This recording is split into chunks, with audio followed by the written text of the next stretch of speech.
Sir के मूंढे बाल, जिस्म पर जगह जगह तशद्दुद के निशान इस जुल्म की दास्तान सुना रहे हैं जो मुबैना तौर पर उस खातून पर ससुराल में ढाया गया। स्नोबर की 8 माह कबल मुजम्मिल से लव मैरिज हुई और शादी के 2 माह बाद ही उसका खावन सऊदी अरब चला गया, जिसके बाद मुबैना तौर पर स्नोबर पर तशद्दुद का सिलसिला शुरू हो गया। पुलिस की हिरासत में स्नोबर की नंद महक ने अपनी भाभी पर किसी किस्म के तशद्दुद से इनकार किया है। मैं इन लोगों को राशन तक देती हूँ, इन लोगों की मदद तक करती नहीं हूँ। इन लोगों ने बहुत गलत बयान मेरे बारे में बयान किए। इन्होंने कहा कि मेरे पे तशद्दुद किया, मैंने नहीं तशद्दुद किया। स्नोबर है खातून, इसको उसकी नंद ने, महक ने इसको मारा पीटा, उसके बाल जो हैं उसको बालों को शेव कर दिया। पुलिस हुकाम के मुताबिक स्नोबर की नंद बज़ाहिर नफ्सियाती मरीजा मालूम होती है। वाक़े की मुकम्मल छानबीन करके कानूनी कार्रवाई की जाएगी।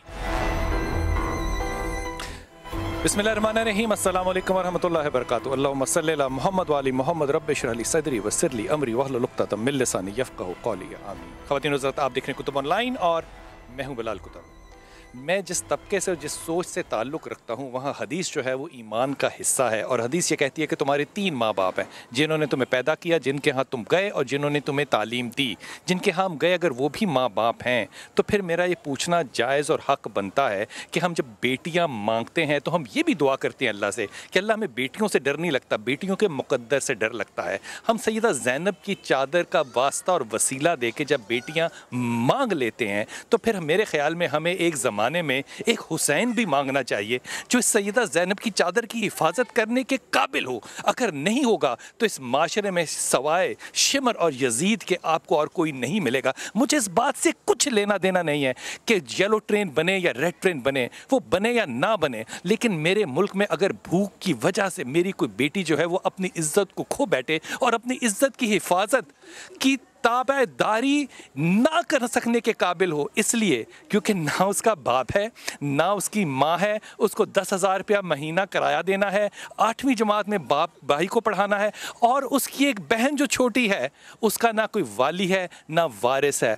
अगर महल्ले वाले भीख नहीं देंगे तो क्या देंगे? खुदा की कसम इस मुल्क के हाकिमों से ये पूछना तो बिलाल कुतुब का हक बनता है कि खुदा के वास्ते इस मुल्क के हाकिम अगर इस शहर के बाप नहीं हैं तो हम बापों को कहीं और तलाश करें। क्योंकि आज वो बेटियां जो अपने सरों के बालों को कटाकर, अपने बाजुओं पे नीलों के जख्म और पीपों भरे फोड़े बनाकर, क्योंकि उनके ऊपर उनकी नंदों ने गर्म पानी फेंका, उनके ऊपर गर्म करके लोहा लगाया, उनके ऊपर डंडे बरसाए, उनके बाल काटे इसलिए ताकि वो उनकी खिदमत कर सकें। और वो बेशर्म, मैं बेगरत का लफ्ज़ इस्तेमाल करूँगा तो शायद वो ज़्यादा हो जाए, वो बेशर्म शौहर जो ये सब होते हुए देखते हैं और अपनी इज़्ज़त की हिफाजत नहीं कर सकते, ये आज का प्रोग्राम इन सब लोगों के लिए है। मेरे साथ वो एक बेटी बैठी है जिसको इसके माँ बाप ने यकीनन बहुत मन्नतें मान कर लिया होगा, लेकिन जब वो आ गई तो उनको नहीं पता था कि इसके बेटी के बाल काटे जाएंगे, जिस्म के ऊपर छुरियाँ चलाई जाएंगी और वो अपनी इस दाद रसी के लिए किसी के पास नहीं जा सकेगी। मुझे नहीं पता हम इनके लिए क्या कर सकते हैं, लेकिन मुझे इस बात का इल्म है कि हम अपना ये हक़ डाल रहे हैं। खुदा करे कि हुकूमत वक्त जो है वो भी अपना हक़ जो है वो ज़रूर समझे। मेरी बेटी, आपका क्या नाम है? स्नोबर। स्नोबर, क्या हुआ तुम्हारे साथ, मुझे बताओगी कुछ? हाँ जी, मेरे शादी को 10 महीने हुए हैं। 6 महीने मेरे साथ शोहर रहा है, उसके बाद शोहर बाहर चला गया। इस 6 महीने में जो शादी रही वो कैसी रही? उसमें भी मेरे साथ तशद्दुद होता रहा है। कैसा? उसमें भी मुझे यही कहते रहे तुमने अपने घर वालों से नहीं मिलना, तुमने अपने घर वालों से तारे नाते ख़त्म करने पड़ेंगे अगर तुमने हमारे साथ रहना तो। उसके बाद मुझे कभी हाथ उठाया? हाँ जी, मेरे शोहर ने मेरे ऊपर बड़ी दफ़ा हाथ भी उठाया। बड़ी दफ़ा से मतलब कितनी दफ़ा? 10 दफ़ा, 20 दफ़ा?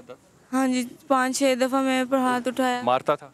हाँ जी, बहुत गाली गलौज। कभी पूछा कि क्यों मार रहे हो? हाँ जी, मैंने पूछा उसको, 1000 दफ़ा पूछा। क्या कहता? वो मुझे यही कहते थे कि तुम अच्छी लड़की नहीं हो, तुम जाओ अपने घर चली जाओ, मैं तो अपनी बहन की वजह से तुम्हें बर्दाश्त करता हूँ, तुम अच्छी नहीं हो, तुम गंदी हो। क्या गंद था? ये कि मैं काम वगैरह करती थी तो कहीं से कोई काम रह जाना तो उसने कहना कि तुमने ये काम सही नहीं किया, तो बहन ने शिकायत लगानी और उसने बहन को कहना तुमने मुझे क्या ला कर दी है तुमने। ये वो बहन है जो कि खुद भी तलाक लेके घर वापस आ गई? हाँ जी, इसकी भी आगे शादियाँ हुई हैं, ये भी घर तलाक लेकर हुई हैं। हाँ जी, 2-3 इसकी शादियाँ हुई हैं और ये अब वापस आ गई? हाँ जी। अब तुम्हारा शौहर कहाँ पर है? मेरा शौहर अब सऊदी अरब में बैठे हुए हैं। माशाल्लाह ताला, हरम के शहर में। हाँ जी वहाँ बैठे हुए हैं और वहाँ से क्या करते हैं? वहाँ पे एसी फ्रिज का काम करते हैं और बताते हैं खुद को कि मैंने तो उम्रे हज भी किए हैं। ऐसे उम्रे हज का क्या फ़ायदा कि जहाँ पे मुझे उन्होंने मेरे बारे में सोचा तक नहीं, मुझे कुछ कहा तक नहीं। अपनी बहन और माँ के बारे में बस सोचते हैं कि उनको कुछ ना, वो सही है। जब वो यहाँ से चला गया तो क्या हुआ? तो बहन ने, तुम्हारी नंद ने क्या किया तुम्हारे साथ? जब वो यहाँ से चले गए, वो अपनी बहन को कह गए कि पीछे ही तुम्हारी जिम्मेदारी पे मैं छोड़ के जा। उसकी क्यों जिम्मेदारी? उसकी जिम्मेदारी पे ये कि इसको तुमने घर से बाहर नहीं लेके जाना, इसको अकेले नहीं कहीं भेजना है, इसके घर वालों से नहीं मिलवाना। पाबंदियाँ मेरे ऊपर लगा के, तो जिम्मेदारियाँ, हाँ जी, मेरे पे पाबंदियाँ लगा के तो खुद चला गया। और उसके बाद मुझे खर्चा भी सही तरह से नहीं कभी भेजा। 1000 रुपया भेजता था, वो भी कभी कभी। उसमें क्या बनता है? ना मेरे प्रॉपर, ना मेरी कोई दवाई, ना मेरा कोई इंसुलिन। मैं, मुझे शुगर भी है, पता भी है, इस इंसान को सारा पता था। इसके आगे सारी मैंने अपनी रखी थी। जब मैंने शादी करी, इसको सारा मेरे बारे में एक एक चीज़ पता थी। तुम्हें मारा किसने? मुझे मेरी नंद ने मारा है। कैसे? उसने मुझे डंडे मारे हैं। मुझे जब मुझसे अपनी खिदमत करवाती थी। क्या खिदमत? खिदमत ये कि उसके मैं पैर दबाती, टांगे दबाती थी। जहाँ पे मैं इसकी टांगे दबाना छोड़नी, वहाँ पे इसने मुझे कहना तो मैं मौत पड़ती है। इसने अपने भाई को कहना कि मैं इनके लिए इतना करती हूँ, इनको खिलाती पिलाती हूँ, कमा के खिला रही हूँ। ये डंडों से मारती थी? डंडे कहाँ से आते थे? डंडे इनके घर पे सोटियाँ पड़ी थी, जैसे बांस की तरह सोटियाँ, वो सोटियों से मुझे मारती थी। पानी गर्म क्यों फेंकती थी तुम पे? पानी गर्म, मुझे घंटा घंटा कुर्सी बना के, 2-2 घंटे मुझे कुर्सी बना के मुझे झुका देती थी। जब मैं नहीं थोड़ा सा ऊपर होने लगती थी, मुझे फिर से वो मेरे ऊपर पानी फेंक देती थी। क्यों सजा देती थी? कि ये इनके घर पे ना बहुत से ना आदमी आते थे, बूढ़े लोग आते थे इनके घर में ना। तो ये मतलब मुझे बुरे रास्ते पे लगाने की इन्होंने कोशिश करी कि मैं बुरे रास्ते पे लगूं। मैं इनके रास्ते, मैं इनके नहीं आई इनकी बातों में। तुम पे गर्म पानी फेंकती थी? हाँ जी, गर्म। उबला हुआ? हाँ जी, उबला हुआ। जिस्म जलता था? भाभी को कहती थी, दूसरी भाभी को, कि गर्म पानी करो पतीली, मैं इसके ऊपर फेंकूंगी। मेरे ऊपर गिलास भर भर के मेरे सामने से पीछे से फेंकती थी। मेरी किरण भाभी को कहती थी, वो लेकर आती थी? हाँ जी, वो इसकी हुक्म की थी पूरी कि वो ले आती थी। और उसके बाद सब देखते थे तमाशा, कोई बचा। वो क्यों करती थी? वो क्यों करती थी? यही कि उनके घर पे लोग आते थे ना, तो वो मुझे, वो उसके साथ थी? वो उसके साथ ही मिली हुई थी। जो भाभी है ना, वो इसकी फूफो की बेटी है। इसके तुम्हारे उन्होंने बाल भी काट दिए, सर के बाल काट दिए, टिंड कर दी, क्यों? इसने कहा कि तुमने यहाँ पे किसको दिखाना है? तुम्हारा मियाँ तो बाहर चला गया, तो तुमने किसको दिखाना है? फिर मेरे मियाँ को जब इसने बताया, किस चीज़ से काटे बाल? मियाँ ने भी कहा कोई बात नहीं, अच्छी बात है, इसके बाल तुमने काट दिए। किससे काटे? इसने कैंची से और सेफ्टी से मेरे बाल काटे। सेफ्टी इस्तेमाल की और कैंची इस्तेमाल की? तुमने शोर नहीं डाला? मैंने शोर डाला, जितना मैं शोर डालती उतना ही मेरे पे और ज़्यादा मुझे मारती थी। जो बाकी भाभियाँ थीं वो भी साथ उसके मिलके करती थी? बाकी जो भाभियाँ थी उन दोनों की भी इसी ने टिंड करी थी। उनकी भी टिंड की थी? उनकी भी कर दी थी। उन्होंने नहीं रद्द-ए-अमल किया? उन्होंने कुछ नहीं कहा। क्यों? कुछ नहीं किया, पता नहीं, वो चुप रही। यानी कि 3 औरतों की एक औरत जो है वो डंडे मार रही है, गर्म पानी फेंक रही है और टिंडे कर रही है, और वो कुछ नहीं कर रही? उनके ऊपर गर्म पानी नहीं फेंका, गर्म पानी सिर्फ मेरे ऊपर फेंका गया। और तुम्हारे जिस्म में कोई ऐसा हिस्सा है जहाँ चोट का निशान ना हो? नहीं, सारी तरफ मेरे पूरे जिस्म पे चोटों के निशान है। डंडे बजे हुए, मुझे इतनी जोर से पानी फेंका हुआ है मेरे पूरे जिस्म के ऊपर। वो तो मेरा मुंह बच गया, बाकी सारे हिस्से पे मेरे उन्होंने तशद्दुद करा हुआ है।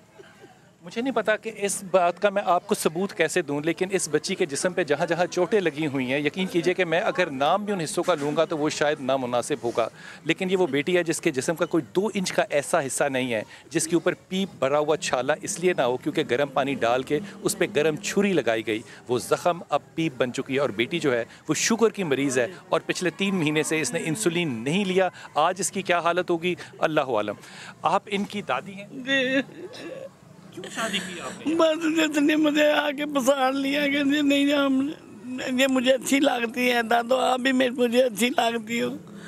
हाँ, मेरे पे महक लड़की ने कहा? महक लड़की ने कहा। आपने मान लिया? आपने महल्ले से नहीं पूछा ही नहीं। मेरे बेटे को भी उसने वर्गला लिया साथ इसके बाप को कि मैं अच्छी हूँ, मैं अंकल जी, पापा जी, मैं पापा बना लेता उन्हें कि मैं इसको अच्छा रखूँगी, ये करूँगी। इसके बटवे में देखना अंकल 5-5 10-10 लाख रुपया होगा, 1 रुपया भी तो वो तो 1.5 मरले के घर में लेते हैं, 5 लाख रुपया कैसे होगा? हाँ, कहती मेरा भाई बहुत अमीर है, बहुत है ये वो। पहले कज़न कहती थी कि मेरे कज़न नाल कर दियो दिल्ली थी। अपने भाई को कज़न कह रही? हाँ, बाद में उसके ने बताया कि नहीं मैं दादो जी मेरा सुनो। आपने पूछा नहीं कि क्यों झूठ बोला तुमने? हाँ, मैंने कहा, कहती मैं आजमा रही थी आप लोगों को।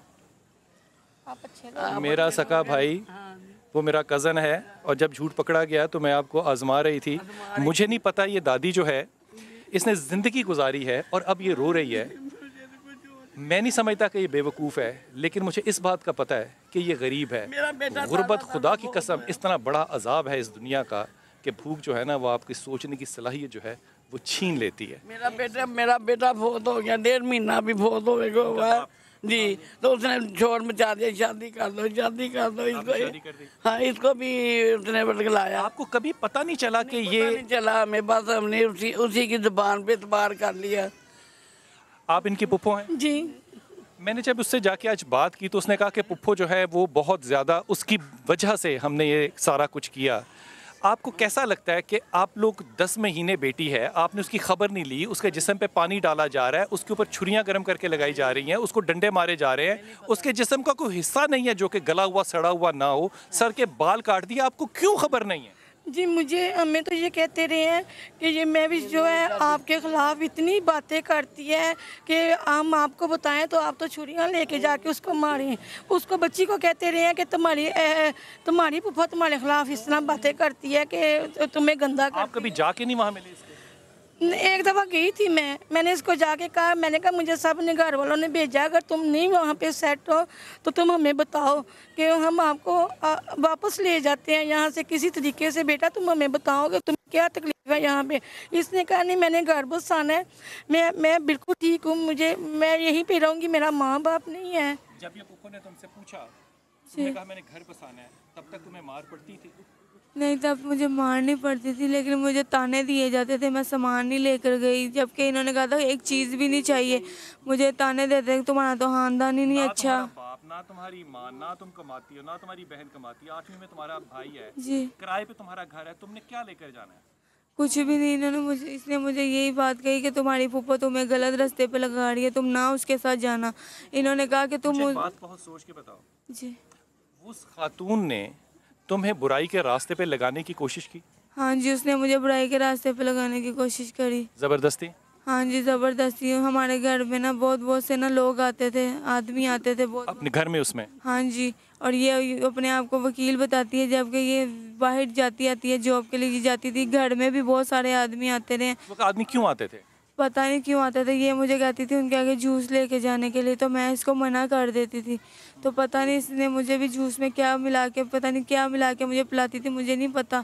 मुझे कहती थी कि इनके आगे जाओ, नहीं जाती थी। पीने के बाद कुछ होता था? मुझे नहीं पता। मुझे चक्कर आते थे, मैं गिर जाती थी, बैठ जाती थी, बस इतना मुझे पता। उसके बाद मुझे ये औरत यही कहती थी कि तुमने इनके आगे लेके जाना है। मैं कहती थी मैंने नहीं जाना। उसके बाद फिर वो मुझे मारती थी। पैसे लगा रही थी, मैं इनके साथ है। आपने इन लोगों को हमसाये के तौर पे कैसा पाया? ये बहुत अच्छा, हम एक साथ 8 साल हम एक साथ रहे, ऊपर हमसे नीचे ये थी। ये बच्चियाँ बहुत अच्छी थी। क्यों अच्छी? आपको किस वजह से लगता था कि ये दोनों बहनें और भाई जो हैं ये अच्छे शरीफ लोग हैं? आप क्यों गवाही देंगी इस बात? इस बात की गवाही देगी, मैं भी खुद बेटियों वाली हूँ। मेरा और इनका एक ऐसे ही था तलक जैसे हमारी ये खुद घर की बेटियाँ हैं। आपने कभी को बुराई देखी? इनकी बुराई हमने आपको जब ये सुनाई, आपने जब पता चला आपको ये हुआ, तो आपका पहला रद्द अमल क्या था? मेरा दिल चाहता था उसके घर में जाऊं और उसको मार दूं। रात को मैं खुद इतनी, मेरी तबीयत ख़राब थी, जब मैं हॉस्पिटल से आई हूँ, मैंने इसको देखा है ना, मेरा जज्बात का कायम नहीं रहा। मैं खुद चाहती थी कि ये मेरे साथ कोई चले, मैं उनके घर में चली जाऊँ, जो भी मुझे नज़र आए ना मैं उनका शूट कर दूँ। मुझे नहीं पता कि इंसाफ इस बच्ची को मिलेगा या नहीं मिलेगा, लेकिन जब वापस आएंगे तो मैं वकील से भी बात करूंगा और इसकी छोटी बहन से भी। मैं दरख्वास्त तो करूं, यहाँ पे बहुत से दोस्त हैं जो दरख्वास्त करना चाहते हैं वज़ीर आज़म से, जो चीफ़ मिनिस्टर साहब से दरख्वास्त करना चाहते हैं कि खुदा के वास्ते अगर कोई माली मदद नहीं हो सकती तो कोई शफ़क़त की मदद जो है वही फरमा दीजिए। आप इतनी जगहों पर जाते हैं, अगर यहाँ भी आके इस बेटी के बाल नहीं हैं लेकिन सर पे तो हाथ रखा ही जा सकता है। अगर ये नहीं हो सकता तो फिर गरीब आदमी भूख की हालत में अगर ख़ुदकशी कर ले तो फिर इस पे भी कोई फतवा ले दीजिए कि वो ख़ुदकशी जो है वो हराम नहीं हलाल है। वापस आते हैं और वकील से भी बात करते हैं और इसकी छोटी बहन से भी।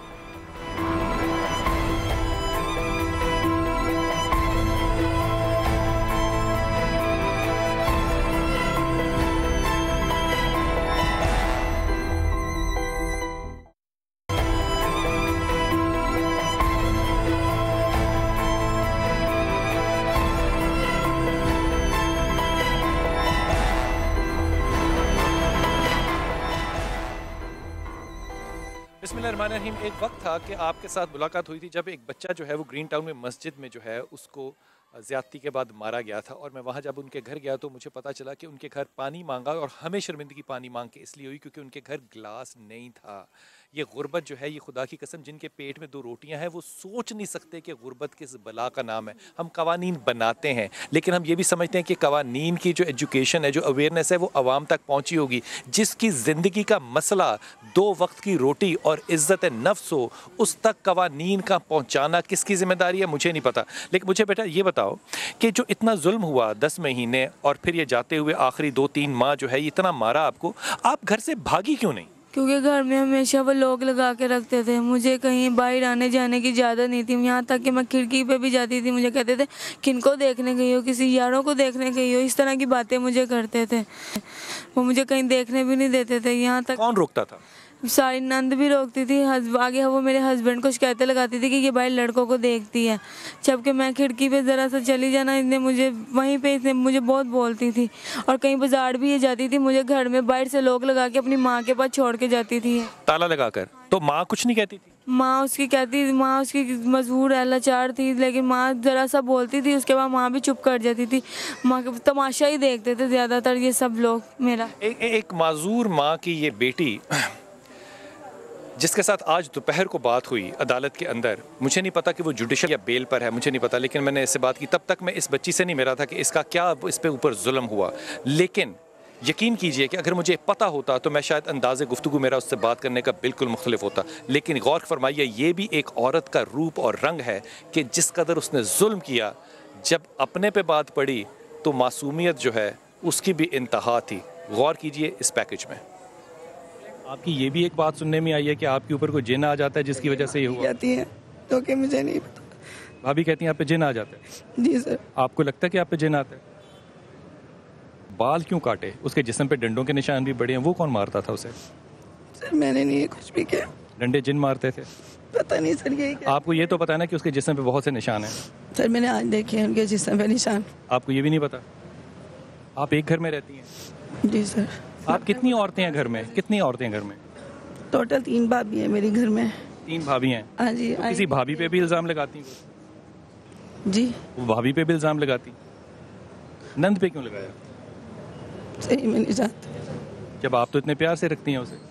उसे क्या सर, मैंने तीनों भाभियों को बहुत प्यार से रखा। अच्छा, मैं एक सवाल पूछ रहा हूँ आपसे, बड़ी ईमानदारी से बताना, आपकी तलाक क्यों हुई? सर लोग अच्छे नहीं थे, बस वो रिश्ते कराने वाली ने करवाई थी शादी। फिर किसने छोड़ा? तो मेरे जब देखा ना लोग सही नहीं थे तो फिर मेरी फैमिली ने डिवोर्स करवा दी थी। फैमिली ने डिवोर्स दिला दी? निकाह फैमिली का हुआ था या आपका? मेरा। तो मैं खुद भी रजामंद थी इस चीज़ से छोड़ने के लिए? हाँ जी सर। आपने अपने शौहर को छोड़ा और बच्चा लेके घर आ गई? जी। आपको क्या लगता है कि आप पे इल्ज़ाम दुश्मनी की वजह से लगाया? जी सर। क्या दुश्मनी? सर जब बस इनके बारे में बैकग्राउंड का पता चला, बस उसके बाद ही ये मुसीबत आई है मुझ पर। आपने बताया था उन्हें कि मुझे पता चल गया बैकग्राउंड का? सर उनके घर वालों ने, कज़न ने उसके बताया, यहाँ तक कि उसने शादी करने का भी मुझसे कहा, मैंने इनकार किया। तब से कल दम। किससे शादी? इसकी जो पुप्पो का बेटा है सर। उसने आपसे कहा? हाँ जी। शादी कर लो मेरे? हाँ जी। मैंने उस पीरियड का मैं नहीं कर सकती शादी। क्यों? सर वट्टा सट्टा हो जाना था इस वजह से। नहीं, वट्टा सट्टा तो होता कि अगर एक अदला बदला होता, उसका भी मेहर है आपका भी मेहर है, फिर वट्टा सट्टा कैसे होता? मेरे घर में मैं खुद नहीं रजामंद थी क्योंकि मैं शादीशुदा थी, मुझसे कैसे कर सकती थी शादी। शादीशुदा होने के दरमियान उसने प्रपोजल दिया आपको? जी सर। कहता है मुझसे शादी कर लो, यहाँ तक कि फिर 2 दिन पहले भी आप शादीशुदा थी और उसने प्रपोजल दिया, और बुरी आपकी भाभी है? सर मैं नहीं उसको कहती कि वो बुरी है।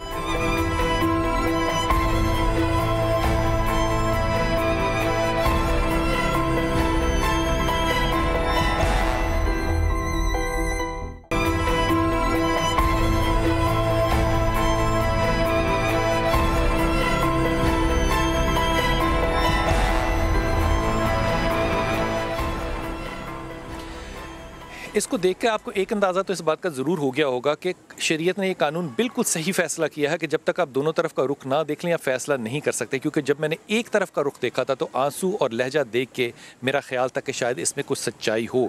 लेकिन दूसरी तरफ गौर कीजिए कि जब सारे लोग मिल के एक शहादत दे रहे हों तो हम इसको कहते हैं इजमा। जब इजमा इस महल्ले का मैंने देखा, जाके हमारी सारी टीम ने देखा, हर महल्ले का हर मर्द, हर बच्चा, हर लड़की, हर औरत इन लोगों के लिए, इन लोगों की अच्छाई और शराफत के लिए गवाही दे रही है। मुझे बेटा ये बताओ कि तुमने क्या देख के, क्या सोच के शादी कर ली, तुम्हारी क्या वजह थी?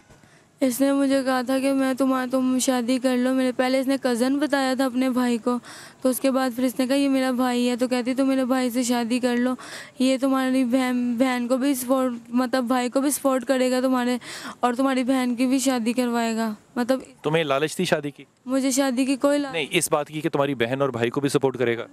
मुझे यही था कि मैंने शादी इसलिए करी। मैं कहा अगर मैं शादी करती हूँ, माँ बाप तो मेरे हैं नहीं, मैंने अपने बहन भाई का सोचा कि इनकी भी ज़िंदगी संवर जाएगी। अच्छा, मुझे जल्दी से एक बात बताओ कि तुम वहाँ से भागी कैसे? मैं वहाँ से बड़ी मुश्किल से मौका दे के भागी हूँ। वहाँ पे जब ये निकल के सामने किसी औरत के घर पे गई है प्लकिंग करवाने अपनी, जब तक ये घर में थी मैं नहीं भाग सकती, सबकी नज़रें मेरे पे होती थी। तो जब ये बाहर निकली है तो तब मैं मतलब सामने गई है प्लकिंग करवाने, तब मैं फ़ौरन मौका देकर मैंने दरवाज़ा खोला आहिस्ता से, फ़ौरन मैं भागी गिरती हुई। मैं इतनी मुश्किल से मैं एक पार्क में आगे था, एक पार्क था, वहाँ पार्क में जाके बैठ गई। मुझे नहीं पता उसके बाद मेरे साथ क्या हुआ, क्या मैं कहाँ यहाँ पे कैसे है इनके पास। मेरी दादों ने और मेरे कज़न ने वहाँ से मुझे देखा, उठाया, उसके बाद मुझे कुछ नहीं पता। मुझे ये बताइए कि ये जो सारा मामला है इसमें आपने FIR भी पढ़ी, क्या FIR में इतनी ताकत है कि इस बच्ची को इंसाफ मिल सके? बिल्कुल भी उसके अंदर जितने इनके साथ जुल्म हुए वो सारे के सारे जो है ना इनकॉर्पोरेट ही नहीं किए गए। पहले तो ये चीज़ देखनी है कि इनको 10 महीने उन्होंने जो है ना कन्फाइन करके रखा है। ये भी जुर्म है? ये भी जुर्म है। इन्होंने इनका फंडामेंटल राइट ऑफ मूवमेंट है वो इनका ब्रीच किया। डिग्निटी ऑफ मैन जो कि आपका फंडामेंटल राइट है, इनकी डिग्निटी जो है वो बहाल ही नहीं रही है। इतना अरसा इनके ऊपर पानी फेंकते रहे हैं, जुल्म करते रहे, गालियाँ देती रही हैं इनको। तो ये पहले तो इनके फंडामेंटल राइट्स ब्रीच, ये सारी चीज़ें FIR में शामिल नहीं है इस वक्त? भी शामिल नहीं है। उसके बाद इनके ऊपर हर्ट हुआ है तो सिर्फ इन्होंने 3375 लगा दिया कि जी बाल काटे हैं, तो बाकी नहीं, तो वो तो नाई पे भी लग सकता है। नहीं, 3 क्या मतलब बकवास है कि इसका तो भी मेडिकल भी नहीं हुआ, उसकी रिपोर्ट भी नहीं आई, तो FIR कैसे कट गई? नहीं, अपेरेंटली उन्होंने सिर्फ ये देखा कि अच्छा बाल काटे हैं और हरासमेंट कर रहे हैं तो, और 506 लगा दिया है इनका केस कमज़ोर करने के लिए, जो कि जो इनकी बिल्कुल मेलाफाइडी है उनके पार्ट पे। उनको चाहिए कि पूरा मेडिकल हो ले। मुझे ये बताइए इरम कि जो नया कानून आया है औरतों के तहफ़्फ़ुज़ के लिए, उसका यहाँ पे कैसे तलाक होगा? Protection of women against violence act 2016 आया है, जिसके अंदर ये कि अगर घरेलू कोई भी तशद्दुद किसी भी औरत पे हो रहा है तो सिर्फ वो औरत नहीं, कोई भी अगर किसी को पता है कि इस औरत पे ये तशद्दुद हो रहा है तो वो डायरेक्ट फैमिली कोर्ट को एक एप्लीकेशन दे सकता है जाके, और ये समरी ट्रायल होगा इसका। ये नहीं है कि रेगुलर ट्रायल जिस तरह बाकी सारे ट्रायल्स होंगे, ये जल्द होगा। ये आपका पूरा का पूरा एक चैप्टर 22 है कोड ऑफ क्रिमिनल प्रोसीजर का। जो इनको अभी कभी किसी ने मशवरा भी क्यों नहीं पुलिस ने दिया कि वो भी करें? वो इसलिए नहीं देते हैं, वो पहले तो ये कहते हैं कि जी घरेलू मसला है, घर बैठ के सॉल्व करें। उनको तशद्दुद ये तशद्दुद नहीं लगता। वो कहते हैं कि घर की बात है घर के अंदर रखें। बाकी सीधी बात ये है कि जी औरत कहाँ पे भी है, वो वज़ीर आज़म है, वो आर्टिस्ट है, वो घर की औरत है, वो प्रोटेक्टेड नहीं है, उसको कोई प्रोटेक्शन नहीं है। वो जहाँ पे भी है उसके साथ जुल्म होगा, फिर वो ये कह देंगे कि जी घर की बात है तो घर की बात। इसको अब क्या करना चाहिए? इसको ये करना चाहिए कि इसको बिल्कुल भी नहीं बैठना चाहिए। इसके साथ जितना जुल्म हो गया, बेसिकली ये सारी की सारी औरतों को रिप्रेजेंट कर रही है जो कि आवाज़ नहीं उठा सकती हैं। इनके पास वकील इरम नहीं है, क्या आप इसकी वकील बनेंगी? मैं बिल्कुल मैं खुद नहीं बल्कि मेरा पूरा का पूरा चैम्बर इसका केस लड़ने के लिए तैयार है। Free of cost? Free of cost. मैं अभी ये कह रही हूँ कि मैं आप ये गौर करो कि अगर बुरे लोग होते हैं ना इस माशरे में तो अच्छे लोग भी होते हैं। ये इरम यूसुफ जो है ये तुम्हारा मुकदमा लड़ेगी और ये बड़े दंदनाक वकील है, ये छोटी सी वकील नहीं है। लेकिन वो दफात भी इंशाल्लाह ताला शामिल होंगी जो कि नहीं हुई। बिल्कुल, वो हम जिसके अंदर जो FIR है उसके अंदर ऐड करवाएंगे कि ये इनका मेडिकल की रिपोर्ट आ जाएगी तो जितनी इनको इंजरीज़ हुई हैं ना उन सारी की सारी इंजरीज़ के ऊपर डिफरेंट जो है ना दफात लगेंगी, वो ऐड होंगी इसके अंदर। मैं बड़े अदब के साथ चीफ मिनिस्टर साहब ये हाथ बांध के आजी से, मेरी जगह नहीं है, मैं इंतहाई छोटा इंसान हूँ, मैं कहना चाहता हूँ कि जो इरम यूसुफ इस वक्त कर रही है, एक बिल्कुल यंग सी एक लॉयर है, अगर वो इस बेटी के सर पे हाथ इसलिए रख रही है क्योंकि एक औरत है और औरत पे जुल्म हो रहा है, तो ऑरेंज ट्रेन बनाना वाकई बड़ा ज़रूरी है, मोटरवेज बनाना यकीन करें बड़ा ज़रूरी है। लेकिन इस बच्ची की इज्जत की रखवाली करने के लिए जो आप चीफ मिनिस्टर है उसका भी तो कोई किरदार ज़रूर होगा। आखिर ये टेक ले ली जाए कि ये घरेलू मसला है, तो खुदा के वास्ते फिर आप अपनी बेटियों पे गर्म पानी खुद फंकवाएं, उनके ज़ख्मों के ऊपर आप गर्म छुरियां लगवाएं, उनके जिस्मों के ऊपर आप ज़ख्म देखने और पीप भरने के बाद मेडिकल ना करवाएं, फिर मैं देखूंगा कि कौन सा ऐसा रियासत में सियासतदान है जो अपनी बेटी के निकाह को कायम रखेगा। खुदा के वास्ते बेटियां सांझी होती हैं। जी आप कुछ कहेंगी? बिल्कुल मैं कहूँगी, मैं ये कहूँगी कि जो आपने वीमेन प्रोटेक्शन एक कमेटी बनाई है, या जो ह्यूमन राइट्स के लिए जो आपके जितने भी सेल बैठे हैं वो किधर हैं, आए हैं और इस बच्ची को देखें। जितना इसके साथ जुल्म हुआ है, इसकी पूरी बॉडी के ऊपर कोई एक जगह भी ऐसी नहीं है जहाँ पे जख्म नहीं है, उनके अंदर से खून निकल रहा है। आपको क्या लगता है कमेटियाँ कहाँ हैं इस वक्त? पता नहीं कहाँ है। आपने कमेटी बना दी है, वो पर मंथ सैलरी लेते हैं क्योंकि गवर्नमेंट का इदारा है जी, बैठे हैं खा रहे हैं, इनको कौन देखेगा? आप इंसानियत कहाँ है? आप इंसानियत की बात करते हैं तो हमारी जो गवर्नमेंट है वो एक सेल तो बना देती है, लेकिन वो सेल काम क्यों नहीं करता है? उनके ऊपर कोई चेक एंड बैलेंस ही नहीं है। इम्प्लीमेंटेशन उनकी कौन करवाएगा? आपकी लॉ ऑफ इन्फोर्सिंग एजेंसी जो है वो कुछ भी नहीं कर रही। अगर ये कमेटियां बैठी हैं और वो अपना काम पूरा नहीं कर रही और ये बच्ची जो है इंसाफ लेने के लिए बैठेगी, तो मैं फतवे के तौर पे, जो कि मेरी जगह नहीं है फतवा देने की, खुदा की कसम आप जो कमा रहे हैं और खा रहे हैं वो यकीनन हलाल नहीं है। आपका नाम? रुखसाना। आपको क्यों लगता है कि इस बच्ची पे जुल्म हुआ? बच्ची ਦੇ ਉੱਤੇ ਬਹੁਤ ਜ਼ਿਆਦਾ ਜ਼ੁਲਮ क्यों लगता है? ਬਸ ਇਹ ਬੱਚੀ ਨੂੰ ਧੋਖੇ ਦੇ ਨਾਲ ਲੈ ਗਈ ਹੈ ਵਿਆਹ ਕੇ, ਤੇ ਜਾ ਕੇ ਇਹਨੇ ਉਹਦੇ ਨਾਲ ਉਹ ਜ਼ੁਲਮ ਕੀਤਾ ਵੇ कि रह रब का ना नहीं। आपने इतनी जिंदगी गुजारी, आपने कभी ऐसा जुल्म पहले सुना है, देखा? कभी भी नहीं, हमारे साथ तो हुआ भी नहीं है कभी, हमारे किसी खानदान में ऐसा हुआ नहीं जो अब हुआ है। आपको यकीन आता था? नहीं, बिल्कुल नहीं आता था। अब तो देख के ते दिल रो रहा है। आपका क्या दिल चाहता है, क्या इंसाफ हो? इंसाफ है मिलना चाहिए। मेरी भैन है, ਉਹਦਾ बेटा भी नहीं, कुड़ी ਦਾ बाप भी नहीं ਹੈਗਾ, कोई ਇਹਨਾਂ ਦੇ ਘਰ कमान वाला नहीं ਹੈਗਾ। ਇਹਨਾਂ ਨੂੰ कौन पूछेगा? कौन पूछेगा? मुझे बताएं, कौन देगा इनको? इंसाफ तो छोड़े, इनको रोटी कौन देगा? ਉਹ कहना रोटी कौन देगा? ਅਸੀਂ ਤੇ ਨਵਾਜ਼ ਸ਼ਰੀਫ ਦੇ ਵੋਟਰ ਹਾਂ, ਇਹਨੂੰ ਚਾਹੀਦਾ ਸਾਡੇ ਹੱਕ 'ਚ ਬੋਲਣਾ, ਸਾਡੇ ਕੋਲ ਆਣਾ ਇਹਨੂੰ, ਨਹੀਂ ਤੇ ਅਸੀਂ ਤੇ ਜਾ ਕੇ ਉੱਥੇ अगली दफा वोट देने से पहले सोचेंगी? सोचांगे, जरूर सोचांगे, नहीं तो ਅਸੀਂ ਉੱਥੇ ਜਾਵਾਂਗੇ, ਗਵਰਨਰ ਰੋਡ ਜਾ ਕੇ ਬਵਾਂਗੇ, ਨਹੀਂ ਜਾਣ ਨੂੰ ਰੋਵਾਂਗੇ ਸਭ ਦੀਆਂ। आपका नाम? शहनाज। आपको क्यों लगता है कि जुल्म हुआ? बहुत बुरा जुल्म हुआ है। आप तो देख रहे हैं कि किस लेवल का जुल्म हुआ है, लेकिन हमारे तक अभी तक कोई भी नहीं आया। वाहिद आप हैं जो हमारे तक पहुँचे हैं, हमारे जुल्म को देखने कोई नहीं आया। आपने देखा? आपकी क्या तवक्को थी कि कौन आता? मेरी तवक्को थी कि हमारे पास वज़ीर आला आएंगे, शहबाज शरीफ आएंगे, जो खुद को हाथ में पंजाब कहते हैं, वो आएंगे, लेकिन वो हमारे तक नहीं आए। हमारे तक कोई भी नहीं आया, हमारी फरियाद सुनने कोई नहीं आया। हम जाएं कहाँ जाएं? आप मुझे बताएं कहाँ जाना चाहिए? हमें तो फिर गवर्नर हाउस के बाहर जाके एहतजाज करना चाहिए कि हमारी बच्ची को इंसाफ मिले। आपके ख्याल में इंसाफ क्या होगा? इंसाफ यही होगा ना कि उन लोगों को लाएं, उन लोगों को सज़ा दिलवाएं। मेरे ख्याल में इंसाफ पता है क्या होगा? कि जितने जिस बच्ची के जिस्म पे ज़ख़म है ना, इसको बाहर खड़ा करके इसके जिस्म पे इसी तरह गर्म पानी फेंका जाए, उसके ऊपर गर्म छुरियां लगाई जाएं, और फिर जब उसके ज़ख्मों में पीप भर जाए तो उसके ऊपर नमक डाल के उसको बाहर छोड़ दिया जाए। ये इंसाफ होगा। कौन करेगा? मुझे नहीं पता ये कौन करेगा, मुझे नहीं पता कि ये कौन करेगा, लेकिन ये इंसाफ होना चाहिए। अगर इस माशरे में इंसाफ नज़र नहीं आएगा तो फिर ये जुल्म या ख़ुदकशी की तरफ जाएगा या बर्बरियत की तरफ जाएगा, और इसका ज़िम्मेदार कौन होगा? सिवाय हुकूमत के और कोई नहीं होगा। हज़रत आप एक सेकंड तशरीफ़ लाइएगा इधर। आपका नाम? मोहम्मद सगीर। सगीर, आप यहाँ पे रहते हैं? यस।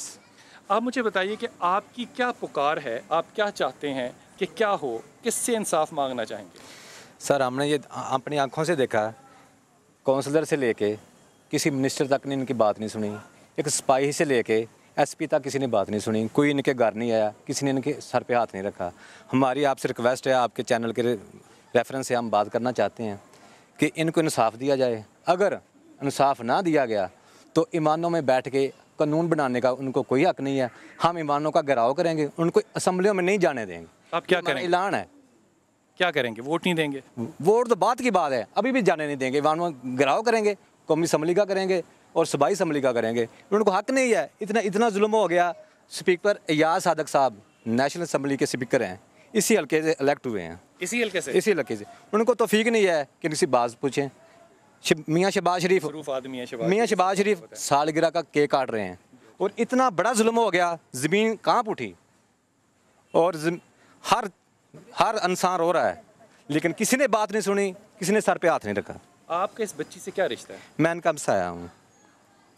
और मैं ये बात जो है ना, ये कानों को हाथ लगा के और हाथ बांध के कह रहा हूँ। आपका नाम है? मोहम्मद सगीर। मोहम्मद सगीर हमसाया है इस बच्ची का। ना ये मिनिस्टर है, ना ये चीफ मिनिस्टर है, ना इसने हल्फ उठाया है किसी ईमानदारी का, ना खिदमत का, ना ये अपने आप को खादिम आला कहता है।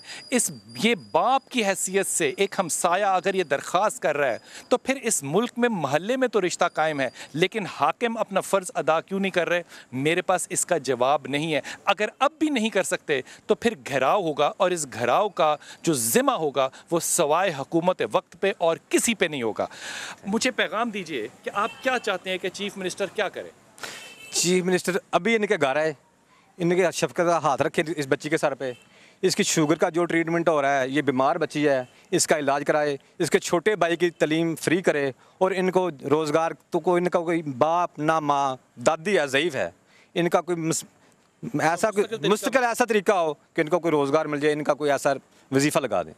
या ये जो इतनी बड़ी बात जो मांगी है एक हमसाये ने, खुदा की कसम ये एक गरीब आदमी की पुकार है। उसने मांगा क्या है आपसे? 2 रोटियां, इंसाफ। जिस बच्ची के बाल काट दिए गए हों, जिस बच्ची के जिस्म के ऊपर पानी गिराकर जुल्म किया गया हो, आप इंसाफ दें। आप यहाँ से इलेक्शन लड़ते हैं, वोट लेकर जाते हैं, लेकिन जब बच्चियाँ हमारी बेआबरू होती हैं तो आप इंसाफ देने नहीं आ सकते। कानून बनाने का आपको क्या फ़ायदा अगर वो कानून आप इन बच्चियों के घरों तक लाने की सलाहियत नहीं रखते? हज़रत आपका क्या नाम भाई? मेरा नाम खुरम बेग।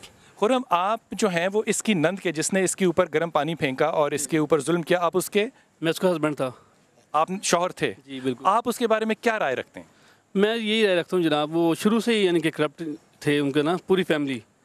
वो सिर्फ यही चाहते थे कि जनाब जी उनके पास सिर्फ दौलत आती रहे। जिस आपने भी इसलिए छोड़ा?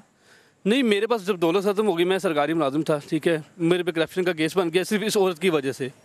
मेरी 2009 में शादी हुई थी इसके साथ, मेरी एक बेटी भी इसके पास है।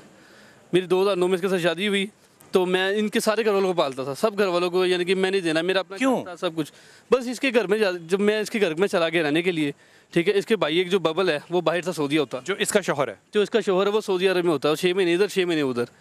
और वो जो दूसरे भाई से सारे से लड़के ना, हमें लगता है कि बबल इस काबिल था कि इसका शौहर होता? नहीं, बिल्कुल नहीं। क्यों नहीं? वो तो एक्चुअली पहले 3 शादी कर चुका था जनाब। कितनी? 3 शादियाँ पहले कर चुका था वो। ये चौथी शादी थी? ये चौथी शादी उसकी है। वो 3 शादियाँ पहले कर चुका था। वो यहाँ पे 6 महीने के लिए आता था, शादी करता था, चला जाता था, वहाँ से डिवोर्स भेज देता था। लड़कियों को जाना, उनका जहेज पकड़ना, उनका सामान लूटना, लेना, उनको मारना और भगा देना, उनका काम ही यही है सबका। और मैं, आपको कब पता चला? ये मुझे अभी इनसे पता चला, रिसेंटली 2-3 दिन हुए तो पता चला मुझे कि ये केस बना है। और वो मेरी जो वाइफ जो थी पहली, वो मेरे बैक साइड भी रहनी शुरू हो गई थी। अब मुझे अब वज़ीरा से गुजारिश है कि मेरी बेटी उनके पास है, तो मैं नहीं चाहता वो बेटी भी किसी गलत रास्ते पे ना दे दी जाए। मेरी उनसे गुजारिश है कि मेरी बेटी मुझे दिलवा दीजिए। यहाँ पे सब लोग जो है वो दरख्वास्त और रहम की अपील करने वाले हैं। वज़ीर आज़म साहब, आपसे इसलिए रहम की अपील है क्योंकि हमें और किसी से उम्मीद नहीं है, हमें आपसे उम्मीद है। ये शख्स जो कि हर 6 महीने बाद आता है सऊदी अरब से और शादी करके वापस चला जाता है। मेरे बच्चे, आपको नहीं पता था कि वो उसकी तीसरी चौथी शादी है? आप नहीं, मुझे यही बताया कि उसकी दूसरी शादी है मेरे साथ। पहली बीवी थी, वो भी इन्होंने कहा जी वो ख़राब थी, वो अपने यारों के साथ भाग गई, सुबह सुबह को जेवर लेके इनका सारा भाग गई थी, तो इन्होंने इसलिए इसको मतलब छोड़ दिया। तो अभी तक उसको डिवोर्स नहीं मिला हुआ। मुझे ये भी खबर है कि उसको डिवोर्स नहीं मिला। मुझे ये नहीं पता था कि उसकी तीसरी चौथी कितनी शादी है। आप लोगों ने इन्वेस्टिगेट भी नहीं किया? नहीं, हम लोगों ने कोई इन्वेस्टिगेट, जैसा इसकी बहन ने हमें पट्टी पढ़ाई जो का उसने, हम वही करते रहे। मैं हो सकता है ये सवाल इन लोगों से करूं कि आप लोगों को इन्वेस्टिगेट करना चाहिए था, आपको वहां जाके करना चाहिए था। लेकिन जब आदमी के भूख उसकी आगे, उसकी आंखों का पर्दा बनी हो, उसकी बहन जो है वो अभी अनमैरिड और तालीम याफ्ता ना हो, भाई तालीम में हो और ख़र्चा उठाने वाला इस दुनिया में कोई ना हो, तो फिर आप रिस्क लेते हैं। ये एकेडमिक्स नहीं है, ये अक्ल और शऊर की बात नहीं है, ये भूख और नंग की बात है कि लोग अपने आप को गिरवी रखने को इस मुल्क में तैयार हैं। लेकिन ऑरेंज ट्रेन इस मुल्क में इंशाल्लाह ज़रूर बनेगी। आप बहन हैं इनकी, आप खड़ी हुई है बेटा ज़रा। क्या नाम है आपका? अस्सलाम वालेकुम। आपकी कितनी उम्र है? मेरा नाम बिनिश है, मैं 22 ईयर्स की हूँ। आप पढ़ी लिखी हैं? नहीं, मैं अंडर। आपको कब पता चला कि आपकी बहन के साथ ये हो रहा है? ये हमें तो अभी पता चला जब ये हमारे पास आई है। तो आपको इतने महीने खबर नहीं थी? नहीं, हमें बिल्कुल नहीं पता था। इन्होंने हमें इतना किया हुआ था कि हमारे घर तुम कदम नहीं रखोगी। मैं इतना बोलता था कि मैं ये कर दूंगा, वो कर दूंगा। तुम तो उसकी बहन हो, तुम्हें क्यों बोलता था कि कदम ना रखो? क्यों ना रखो कदम? पता नहीं क्या था, वो एक तरह शक, जैसे एक इंसान शक करता है उस तरीके से ये करता था हर टाइम कि तुम नहीं जाओगी, तुम कभी नहीं उस घर में कदम रखोगे, अगर तुमने रखा तो तुम्हारी बहन के साथ ये हो जाएगा, वो हो जाएगा। मैं बहुत ऐसा बोलता था। तुम्हारी क्या उम्र है? मेरी 14 साल है। तुम भाई हो सबसे छोटे? जी। तुम मुझे ये बताओ, 2 बहनें हैं तुमसे बड़ी और तुम 14 साल की हो, तुम क्या सोचते हो ये सब वाक़या जो आज हुआ? मैं ये सोचता हूँ कि अगर मेरी बहन को इंसाफ नहीं मिलेगा तो मैं वज़ीर आला से दरख्वास्त करता हूँ कि मेरी बहन को इंसाफ दिला दें। तुम्हारे दिल कभी आता है कि आज माँ बाप होते तो शायद इतनी यतीमी महसूस ना होती? जी, मेरे आता है कि अगर मेरे माँ बाप होते तो ऐसे ना होता, मेरे फादर होते तो ऐसे ना होता। ये तुम क्या इंसाफ चाहिए, हमें इंसाफ चाहिए। हम इतना पुलिस स्टेशन गए, सब कुछ किया, हॉस्पिटलों में बैठ के हमें कोई हमारे घर नहीं आया, किसी ने इंसाफ नहीं दिया हमें इंसाफ चाहिए बस। मैं इस बात को गवाही के तौर पे कह रहा हूँ कि इस दुनिया के अंदर यतीमों ने और गरीबों ने तब्दीली की है। हम वो उम्मत हैं जो एक यतीम रसूल की उम्मत हैं और हम मुसलमान हैं। खुदा की कसम, यतीमी का एहसास सबसे ज़्यादा उस वक्त होता है जब आपके सर पे हाथ वाकई रखने वाले इस दुनिया में कम पड़ जाएं। बाप के मरने से शायद यतीमी नहीं होती, वरना मेरे मोहम्मद भी तनहा थे। माँ के मरने से शायद यतीमी नहीं होती, क्योंकि आमना मेरी माँ भी बहुत जल्द मर गई थी। मेरा रसूल सिर्फ 6 साल का था, लेकिन सर पे हाथ रखने वाला दादा मौजूद था, अबू तालिब मौजूद था, अब्दुल मुत्तलिब मौजूद थे।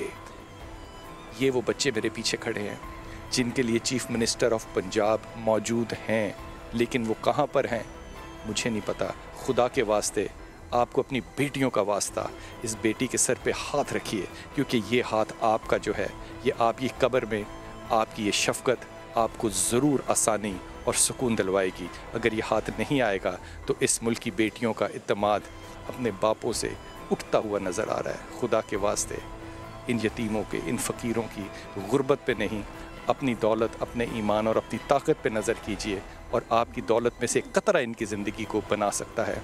मैं सिर्फ इस प्लेटफॉर्म से दरख्वास्त कर सकता हूँ कि खुदा के वास्ते इस यतीम नबी की उम्मत में यतीमी को इस तरह ना फैलाइए कि हर शख्स जो है वो कल्बी और ज़हनी तौर पे अपने आप को फ़कीर नहीं, यतीम महसूस करे। अपनी दुआ में याद रखिएगा और इस बेटी के लिए ख़ास दुआ कीजिएगा, अल्लाह इसको आसानियाँ दे और आसानियाँ बांटने की तौफीक अता करे। आमीन सुम्मा आमीन।